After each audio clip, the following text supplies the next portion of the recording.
Hello everyone, this is Enya here, and in today's tutorial I will teach you how to create this inner shadow text effect in Affinity Photo.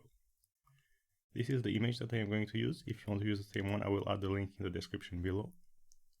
So first we take the artistic text tool. As a font I'm going to use a thick font, Montserrat Black. If you want to use the same one, I will also add the link in the description below. And we set the font size to 700 pixels.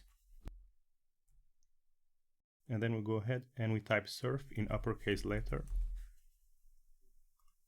And then with the move tool, we position it so that the R is located where the man is. And then we take the text layer and we drag it into the image layer so that it clips it. So that removes the rest of the image and that leaves only the surf text. And now once we have this, we select the image. And then we go here to layer effect. And we select inner shadow.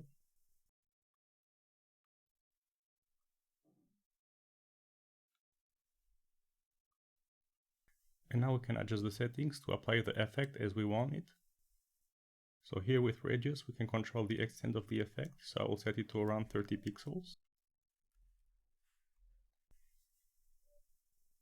So as you can see, it already appeared. And here with offset we can control the distance of the effect, so I will set it to 20 pixels. And here we can also control the intensity of the effect, so I will set it to 10%. So as you can see, the inner shadow is now appeared. We can also adjust the color if you want. I will leave it to black. And also adjust the angle. So I will leave it as it is. And then we can click on close. So that's it. So you learn how to create an inner shadow text effect in Affinity Photo. I hope you've enjoyed this tutorial. Now you can go ahead and practice with your own pictures. If you like this tutorial, don't forget to like and subscribe for more Affinity Designer tutorials in the future. And until then, see you next time, bye!